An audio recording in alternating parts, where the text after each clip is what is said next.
Hey, welcome back, everyone. So, maybe you've seen some of the headlines. Trump says he's going to be arrested tomorrow. I want to talk about what he said, what this means, where things are at right now, and, well, is there actually a case against him? I can tell you briefly, as an introduction to this, I think this is actually going to benefit him, ironically. I think it's not going to stand, well, it actually might stand up, at least in New York. But really, this is, in a really ironic way, probably going to benefit Trump, and people are saying this already. I want to go into this a bit more, explain to you exactly what's going on, exactly what this means for the case, why they might be doing this, and also what it means as well that Trump's calling for protests to quote unquote take our nation back. Things are about to get really interesting, folks. Get ready for it. So, starting tomorrow, we will see. Already starting to an extent. Let's go into it. Those of you on Twitter, Facebook, Twitter, Rumble, we will jump over exclusively to Epoch TV after about 25 minutes or so, so please join us there. That's our uncensored platform. We tend to walk a fine line with YouTube, so join us on Epoch TV. All right, that said, folks, jump to the first story. I want to show you Trump's tweets. Well, I guess they're on Truth Social, but we'll call them tweets for the sake of it. Trump said this. This was the big announcement he made. And he posted it in all caps. Trump said, "Our nation is now third world and dying.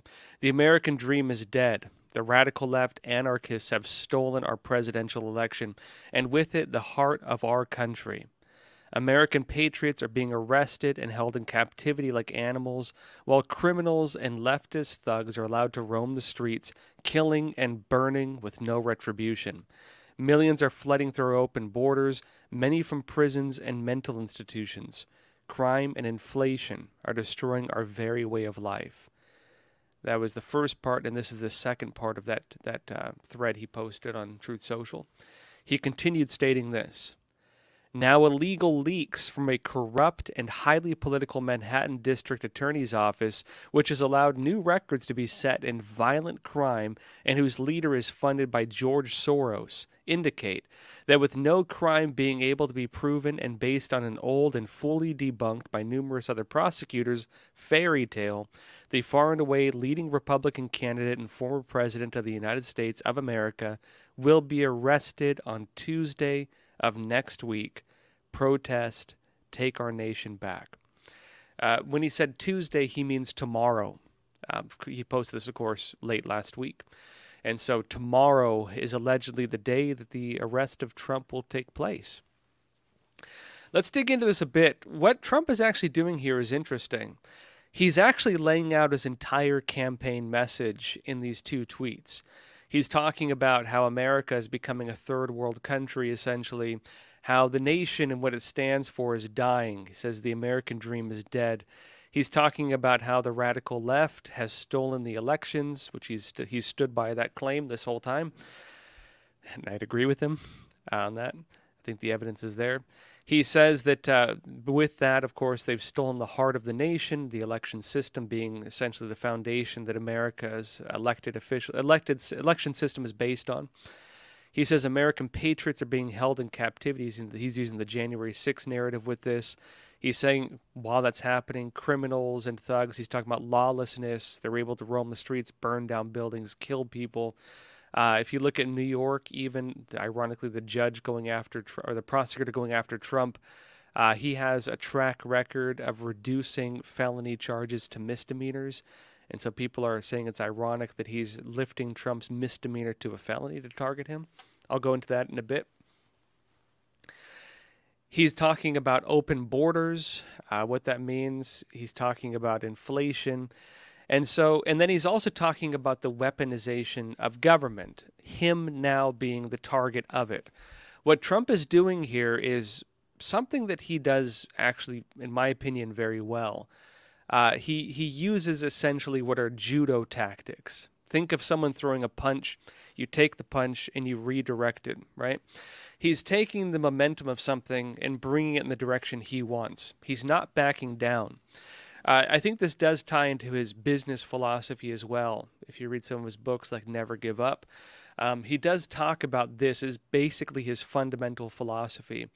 That essentially you take the trials given to you and you use them to build what you want to build.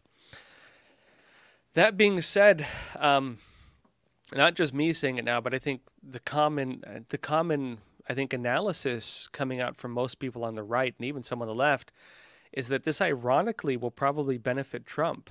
An arrest of Donald Trump will not end his ability to campaign or run for president.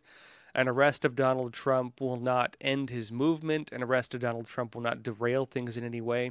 The most I think the left could hope for is that it would dissuade people from donating to his campaign, and it would create more controversy around him. But in reality, if you understand that the idea that any coverage is good coverage, essentially, when it comes to media coverage, this will not damage him, interestingly. And anybody who stood by him to this point where people are being called insurrectionists and so on is already essentially at a level where they don't care about that. If this does anything, actually, is it makes it look even more like this is a political attack. And you've even seen very strong opponents of Trump and people who've gone very anti-Trump, even Mike Pence, for example, who have come out actually defending Trump on this, meaning that even the people who believe Trump is an insurrectionist, even people who dislike him, who don't like his message or the way he does things, even the people on that side of things are actually becoming sympathetic towards him with this, meaning it's having the opposite effect already, at least in my take. Now, that being said, there is some speculation on how this will roll out, and I want to go over some of this with you all. There's speculation that Trump could actually be denied bail. In my opinion, again, this would actually probably benefit him more than it would harm him, because it looks like political prosecution at that point.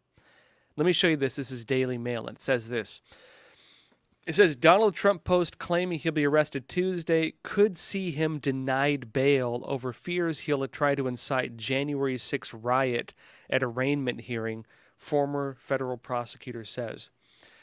And it says further in that Glenn Kirshner, an MSNBC legal analyst, has compared the all-caps rant, Trump's post I just showed you, to his post leading up to the Capitol riot on January 6, 2021, and said it could affect the terms of his relief. He speculated that a judge could interpret Trump's post as an attempt to incite a crowd to riot, raising the specter of him being held behind bars to prevent him posting further inflammatory communications ahead of any trial.